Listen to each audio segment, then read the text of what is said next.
Hi, I'm Moaj Lally, President of Mindful Leader, and your host for the Mindfulness at Work Summit. For this session, we'll be talking to Lindsay Kugel. Lindsay Kugel is the Director of Public Programs and Partnerships at Search Inside Yourself Leadership Institute. As a Community Manager and Strategic Partnership Director, Lindsay has held founding roles with several impactful startup organizations and teams. These include Google's Wellbeing Learning Team, the Green Building Council of Israel, a clean tech firm supporting water security, and a sustainable home improvement firm. Welcome, Lindsay. Thanks, Mo. It's great to be here. Great to have you. And before we jump into the session, can you give our audience a glimpse into your personal life and maybe a quick background on how you got started with meditation? Absolutely. So let's see, I guess the biggest thing in my personal life right now is that I have two kids. We were just discussing. I just had a baby about 3 months ago, and today is my first day back at work after maternity leave. So I'm floating a little bit on the high of having a new baby, as well as a little bit of the sleep deprivation. How I came to meditation, it's beautiful, actually. My mother was started going to meditation classes and groups when I was young, probably even before I was born. And at about age 13 or 14, she was going weekly to a sitting group. And I sort of said, hey, can I come along and see what this is all about? And so I started meditating at that time with the group, like I say, about 13, 14, and had, I would say a love-hate relationship with it for a number of years, and finally really settled into a practice that's been, of course, deeply meaningful for me, and where the benefits of it are so clear over the last maybe 10 years or so. So yeah, that's how I got into it, and also ultimately how I found Silly. Yeah. And you do have this wonderful new mother glow. I mean, I know this is your second kid, and just what came up for me was this idea of how your mom introduced it to you, and being a mom now, I'm sure with all the pressures and stresses that come from that, the practice is of great benefit. Absolutely. There's no question about it. I was just thinking a couple of days ago, having to put my daughter, my baby in daycare, and how, in a sense, painful that is. And it just reinvigorating how I need the practice to center myself and feel ready actually for the work that I love what I do. And so feel ready to jump in and kind of merge those two parts of myself feels really important right now. Thank you for sharing that. And as far as the topic goes for today, can you share with our audience what we're going to explore together? Absolutely. This is a topic that I really love because at Silly, when I say Silly, I refer to the Search Inside Yourself Leadership Institute, by the way. It's perfectly okay to call us Silly. And we'll get into this a little more, but we have a program called Search Inside Yourself, which has a lot of practices for supporting mindfulness and emotional intelligence. And we do a number of these practices, I would say all of them, as staff together in our working relationships as well. And so this is really about what folks who are in a mindfulness, an organization using mindfulness, can expect, or perhaps if they want to bring mindfulness into their workplace, what they can expect, and the benefits that I see, and also some of the challenges and pitfalls that I see in my own experience of doing it at Silly. I'm excited to explore these. I think our audience will really benefit from some of these takeaways. And for folks who might not be familiar with Silly, and so many people are, this is the program that started at Google, and that's based on really deep science and research, neuroscience, emotional intelligence. And you guys have been out there bringing this about to so many organizations around the world. And anything else you'd like to add to folks that might not be familiar with Silly? Yeah, it's so our mission is that all leaders of the world will be wise and compassionate, thus creating the conditions for world peace. And so it feels it feels fairly imperative that we start to implement these things within our own, 22 person team, and accomplish peace, at least there. And yeah, we were founded in part with Google's 107th employee. And so there's a sense of bringing Google's audacity and sort of shoot the moon quality about product development to bringing about wisdom and compassion in the world. So that's what we're trying to do. Awesome. So where should we start? What's the best place to begin? That's a great question. I love to start by just talking about my own, I think, reaction if you had sort of tapped on my shoulder 5 years ago, which is the time that I joined Silly, and said that a workplace that incorporated mindfulness and in the way that Silly does was possible. I think I probably would have not believed you. And so part of what I like to do in these conversations is kind of show that it's possible and illustrate it, I think, a little bit with my own experience. But I came from a background in largely marketing and sales, and an environment where bringing one's whole self was not particularly invited. And so it feels really important to me to share how the emphasis on mindfulness brings about a sense of wholeness and authenticity that is really really neat at Silly and really functional as well. So one thing that I like to talk about is that in bringing my whole self to work with my authenticity, I work with a lot of our partners at Silly, and it's something where not only can I be, but I am quite honest with them about what are my needs in the partner relationship, and in evoking from them, asking from them what are their needs. And we could be talking about financials or logistical needs, and being upfront about when those needs aren't the same, and how we then negotiate that and make sure that the relationship is actually going to fundamentally support both organizations, let's say. So that's one example where I have partners who who call me up and say, hey, if you weren't at Silly, I need to make sure that this relationship is going great and we're supporting each other, and how can we do that? And my job is to bring authenticity to that and make them feel that there's a trust between our organizations so that we can grow the relationship. Wow. So that's one of the ways we implement. Yeah. And so this wholeness, this authenticity, and you talked a little bit about the benefits of that. And what are some of the other benefits that come from you being able to do that and just being surrounded by people who are bringing that to work? Yeah, it's a great question. There's a number of things. So one I'll say, which gets to some of the challenges actually, is being able to unearth and confront conflict as it comes up. And so I'll share an example, which I think is a really, really illustrative.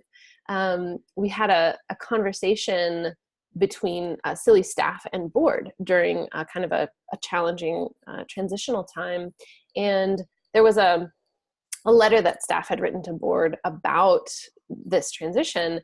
And indeed, there were some strong words in the letter. And so the board came to the meeting, some individuals on the board came to the meeting with some frustration and voiced that right at the outset to staff.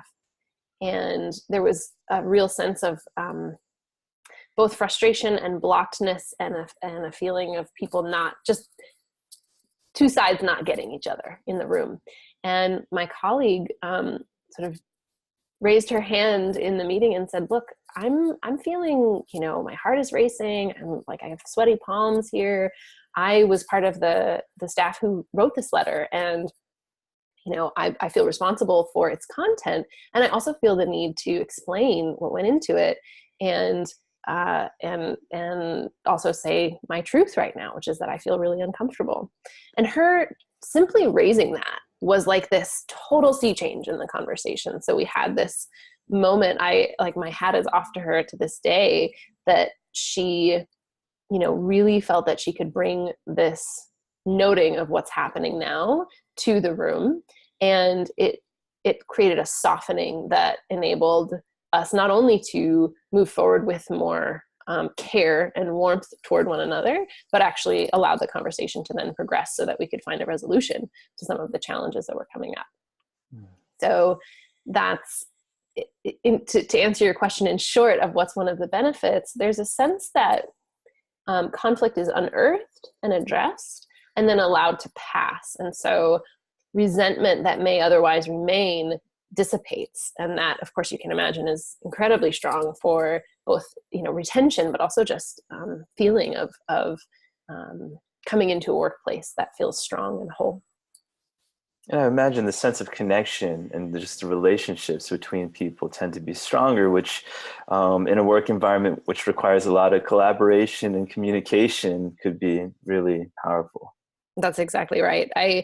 I get the sense that it's really easy for me to ask my colleagues for support and for them to ask me for support. And because of that, I find it relatively easy to get anything done because I feel there's an actual tangible support in the activities that need to go on. So it's been incredible for my own productivity. That's great. With the ambitious mission and goals that you guys have, I think that you really need that support of the others. Yes, there's no question. Yeah. And I'm curious, as far as how do you go about creating this culture and this environment where people are invited to bring their whole selves and be authentic? Yeah, there are a lot of different ways. So one is there is an encouragement toward mindful listening and mindful listening activities. So for those who, it sounds quite simple, it is quite simple, but for those who may not be familiar, mindful listening is taking time to have dialogue with one other person, wherein there's structured time that you are either only talking or only listening. So it's a time to kind of reflect where, as the speaker, you have complete openness and that you have 2 or 3 minutes to just say whatever needs to arise.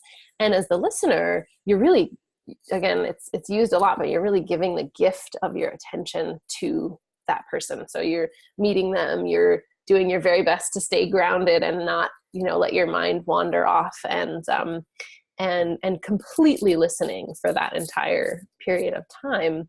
And just that exercise in and of itself is really powerful. A lot of times when we do that same exercise in the program, a lot of times people say, oh my God, like I've never been listened to like that. Or I couldn't believe what it was like to know that I wasn't going to be interrupted. So it's just the exercise itself can be really opening for people.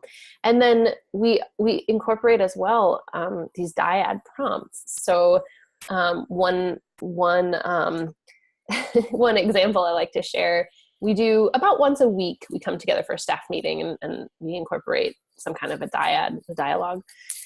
And I had one moment where the dyad prompt was, what surprises you about your life right now? And so it just so happened that at that moment, what came up for me was, well, what surprises me is it's actually time to start planning to have another child. And in that moment, I was speaking to my dyad partner, was my boss, who I'll admit we also had kind of he was a bit of a father figure relationship with me. And I decided that I would go ahead and share this detail, which it's not like I was telling the world about it at this point. And it just created a sense of real warmth and both warmth between the two of us, and also a sense of empowerment for me that I was allowed to speak my truth, whatever that might be. And so it really supported our working relationship, going forward after that. So that's one example. Another example is we were just about to look at finances for Silly at the finances, and as a team, and we decided to do a dyad beforehand. And the dyad prompt was, what is your relationship to money?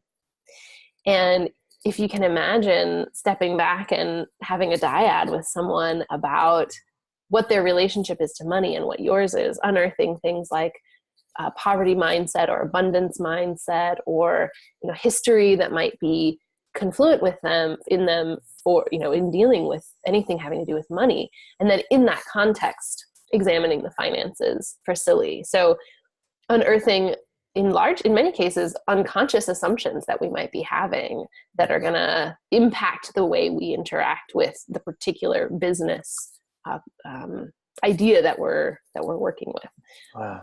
So that's fascinating to me. And I mean, these are not softball questions. These aren't like share your favorite food. These are like really good questions. And for folks who might not be familiar, a dyad basically is just two people having a conversation.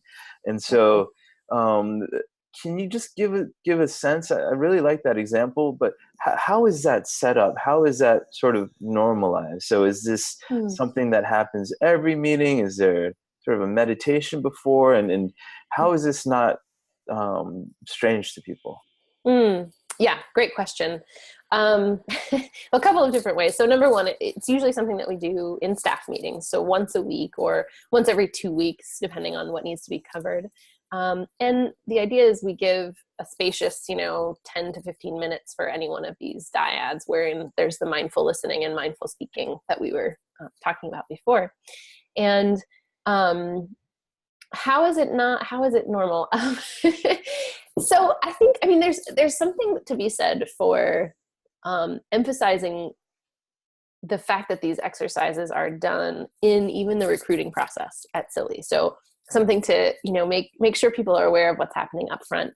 But outside of that, of course, every person on staff goes through the SIY, the Search Inside Yourself program, as soon as they come on board.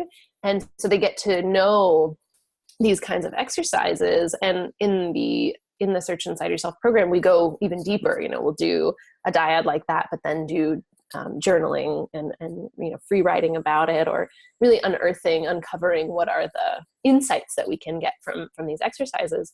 And so by the time they get to staff meetings, this is even a lighter version than what they might have experienced in the SIY program. And so that's part of it, certainly. And in terms of, do you meditate beforehand? And, it's interesting. Yes, we do. Sometimes 1 minute, sometimes 2, sometimes 5 before a lot of meetings.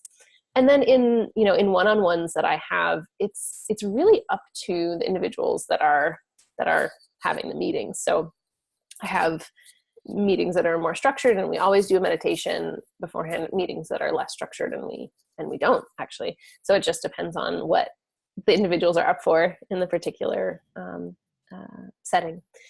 And we do have structured time together as staff to meditate.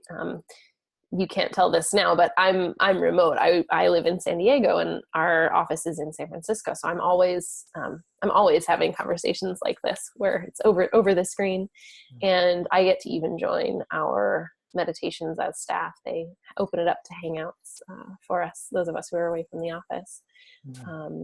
So we do have both structured time as staff to sit together, and then unstructured. So in the office, there's a place that you can go and meditate, and then anytime you want to, you can put on your calendar, like, I've got this 20 minutes blocked for meditation time. So nice. And I'm curious, and just to warn you, like, the clouds have just come my way, and so there might be a little bit of rain trickling in the background here.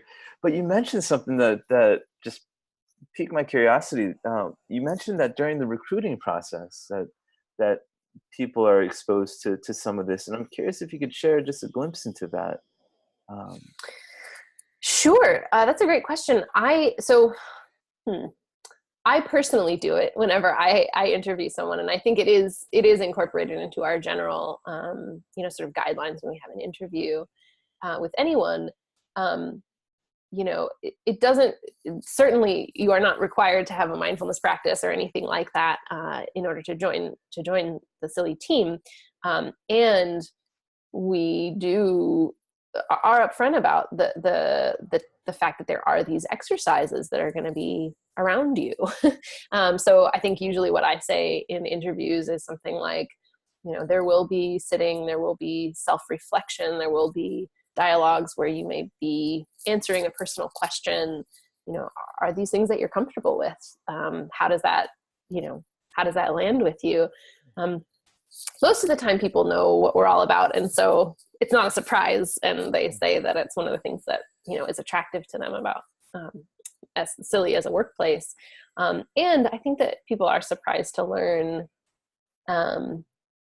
usually how much we incorporate it or try to on a day-to-day basis. So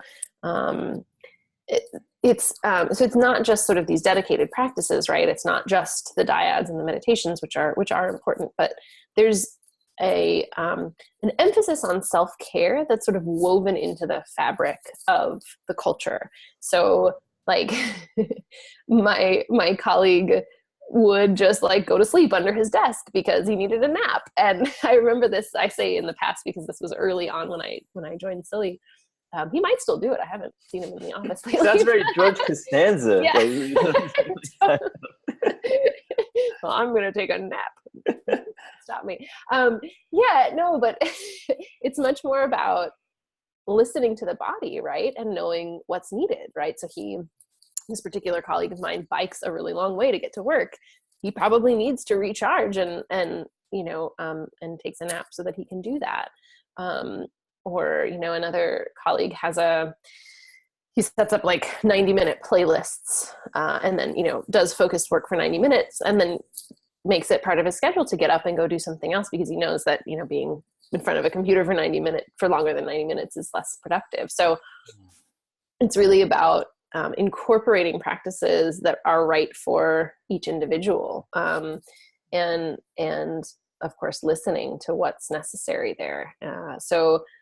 And I mention that because, again, it's really about an environment that's open to having that and to emphasizing that that's not only allowed, but encouraged. Like, it's not, I don't get the question of, hey, are you doing something supportive for yourself this week?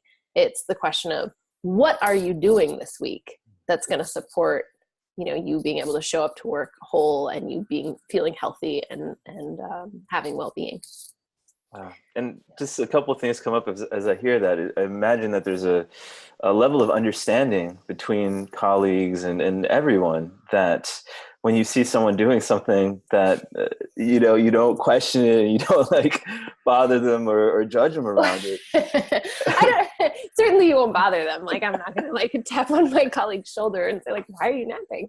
But I wouldn't say that there's no questioning. So I think it's important, and I've had a few conversations about this lately. I think it's important to highlight the difference between like allowing and not and not questioning. I'm not thinking of the quite the right word that I want right now, but I think there is a sense of inquiry that's encouraged. So, why is it that you need whatever it is? Or I think sort of the flip side of this is making sure that important boundaries are set. So if someone, doesn't want to share about the fact that they're about to start having another child or whatever it is, that has to be okay too. So there needs to be the ability in this kind of environment to set those boundaries, even if it's, hey, like, it's time consuming for me to have this personal reflection. I need to spend my time on doing X project because that's really what's taking my attention right now. So having that also be okay is a really important part of the, I would say, the psychological safety that's then created by the environment. So of course, Google came out with a study around how psychological safety is so important to group productivity. And I think that these kinds of exercises can really breed psychological safety. But as an important part of that, it has to be okay for someone to protect their own privacy too. So I think there's sort of a dual relationship that's important to highlight there. No, I really appreciate that you mentioned that, because I feel like sometimes we get so excited about, sort of the way that we think things should be, and it could really suffocate people in a way if they are not given freedom, and then also this idea of focusing on also the things that need to get done. And so sort of that balance, if someone has something to do, and sort of balancing what needs to get done with taking care of themselves with all the other responsibilities that they're juggling. That's right. It's this sort of question in mindfulness in general, and we talk about it a lot in the program, is like what's needed right now, and acknowledging that, and then taking the proper response or proper action based on what's needed. Yeah. Excellent. Just gonna warn you, there might be thunder, and so if I jump out of my seat, the tree comes crashing through here, it'll add character. It'll add a little character. No, let's not have trees though. No crashing. Yeah, we'll see. So we've been talking about wholeness and authenticity in the workplace and how important that is. You've walked us through some of the different exercises and practices that Silly is doing and that you've experienced. And I'm curious, what other areas would you like to explore in our session? Let's see. I guess there are a couple of other maybe specific things that I might share. And I want to emphasize something here that I think is important to state, which is that when we're implementing some kind of mindfulness activity in the workplace, there's kind of two ways to go about it. One, right, is to do it in sort of a stealth mode, right? So we don't have to always share that we're taking a moment to practice some kind of mindfulness exercise. So one example I love, it was something that one of my colleagues was doing for a long time and shared with us as staff, and then actually we put it into the program as well, which is kind of an intention setting practice. So before a meeting, walking into the room and just putting your hands, I'm demonstrating here without furniture, but putting your hands on the fabric of the chair or the table in front of you, and letting that tactile input to be a reminder to set your intention for the meeting. So taking, however many seconds you can, maybe it's 5, maybe it's 20 or 30, to place your hands on the chair and then set your intention think about your highest intention for that particular meeting. And this is such a simple thing, but can be really, really useful to then actually get whatever it is out of the meeting that you're hoping for. And in a world where we have way too many meetings anyway, it feels really important to do that. And so that's something that, right, you could announce, like, this is what I'm doing right now. I'm setting my hands on the chair, I'm setting my intention, but you can completely do that without letting anybody know, and just reaping the benefits of it yourself. And so it's exercises like that, or mindful listening, right? We've been talking about doing structured dyads with prompts and things, but I can just look at you, Mo, and make eye contact and listen and make sure that I'm not interrupting, and make sure that I'm giving full attention to the words that you're saying. And I can do that anytime, right? And if we remember to do that, it brings a quality to the interaction that makes working with, again, colleagues, partners, stakeholders much more, I would say, much more fruitful. So anyway, we can we can do some of these things in sort of stealth mode, and then we can do dedicated practices where we're bringing it up. So sitting together before a meeting, or doing dyads, or let's see, other things that I might mention. I really like this idea of the stealth mode for folks who, everyone's in different work environments. I've been in a number of environments that I think being openly mindful or trying to sort of create that kind of culture would have been very difficult. And so a lot of folks are out there and just trying to make it through the day. And so having some of these practices could help them, whatever environment they might be. And then there's others who are a bit more fortunate, where they could really plant the seeds to create and cultivate this kind of culture.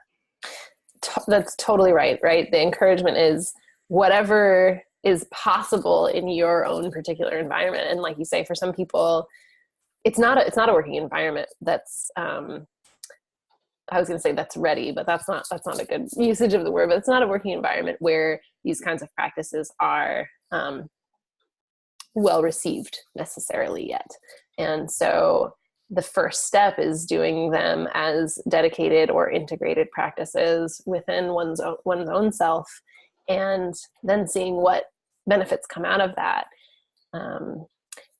And one thing I'll just mention as a side note, we have we work with so many companies who are, you know, on somewhere on that spectrum of like totally implementing mindfulness everywhere to, you know, wouldn't even dream of breathing the word.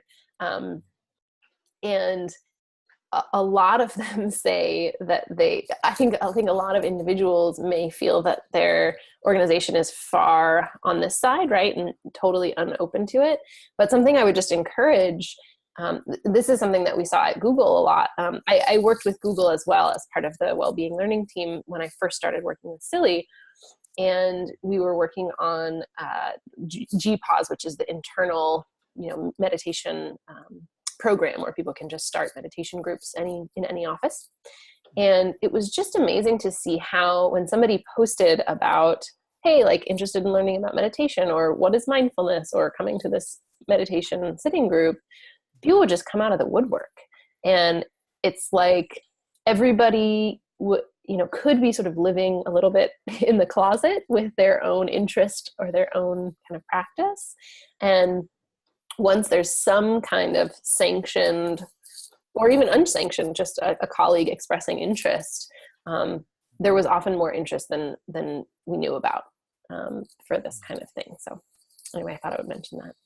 I think that's great, because I think there's a lot of folks out there who might be watching this in organizations where they don't have any sort of formal or even informal program, and they don't know where to start. And what I'm hearing is that it might be possible to just put it out there informally without need for a whole bunch of approval or budget. Maybe just post something out there and see what happens.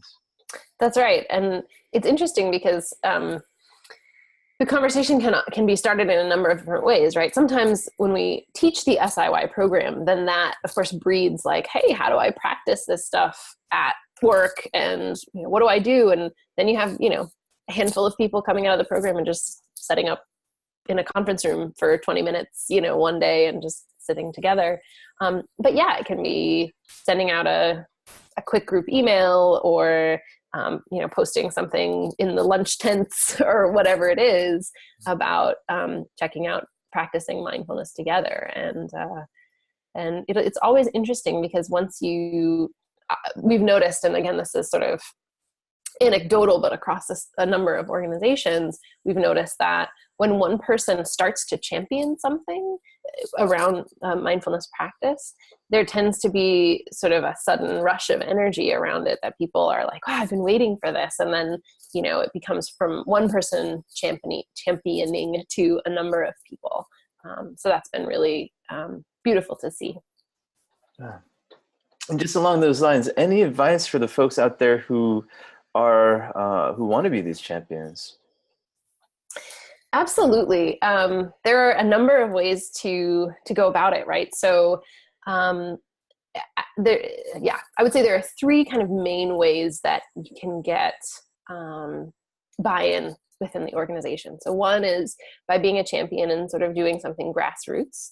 And this is something also that SAP saw. Peter Bosselman talked about it a lot, where it was like he interviewed one person after the next, and each one said, well, I'm interested in this, but I don't think SAP is ready for it. And then again, I'm interested in this, but I don't think SAP is ready for it. And after hearing this like a few different times, he thought, well, maybe it's more ready than we think.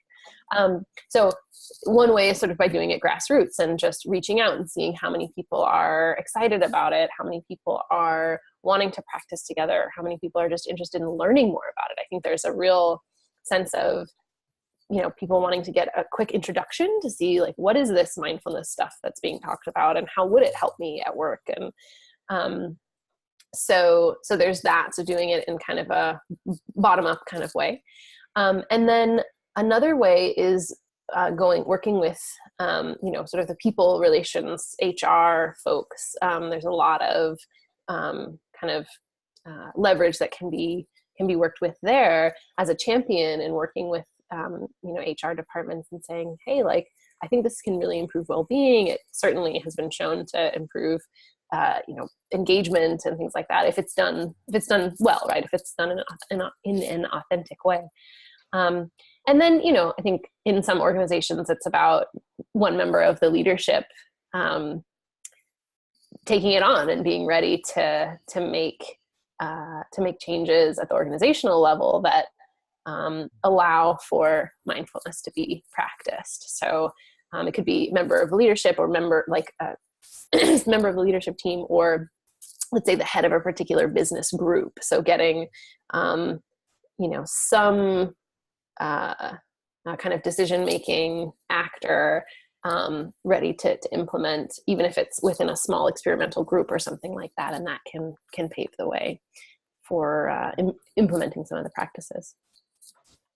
That's awesome. So either grassroots, through HR, or through leadership are really the three fundamental ways. And for each potential champion out there, I guess it's really up to them to figure out where in their situation that they would have the most likelihood for success, and they could try all three if absolutely. And so they could certainly try all three and cast a wide net.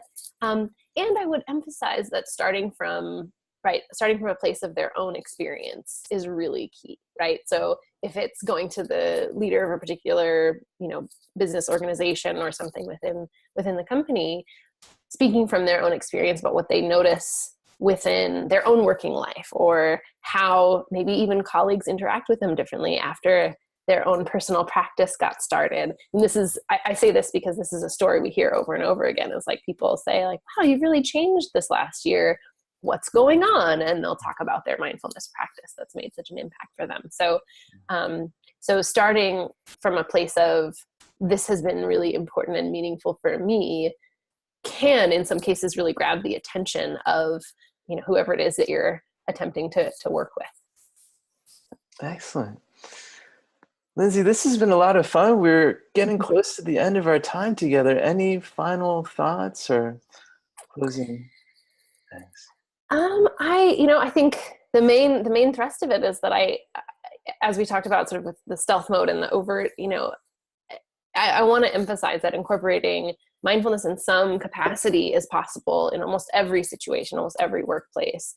And because of this sort of unearthing of conflict and taking opportunities for self-reflection and self-growth, frankly, self-development, it imbues such meaning in whatever the work is that we're doing.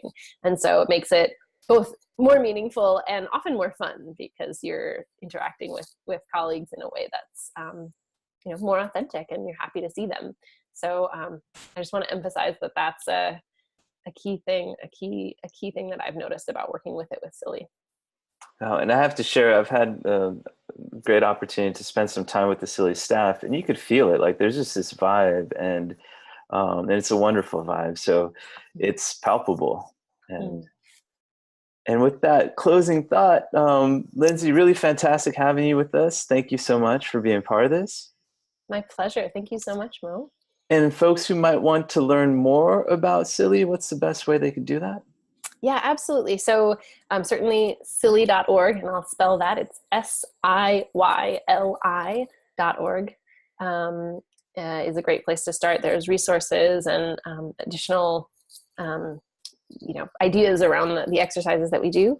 Certainly the Search Inside Yourself book, which was written by Chade Meng Tan a number of years ago. It's got some really great practical guidance for folks who are, I would say, both new and experienced with meditation.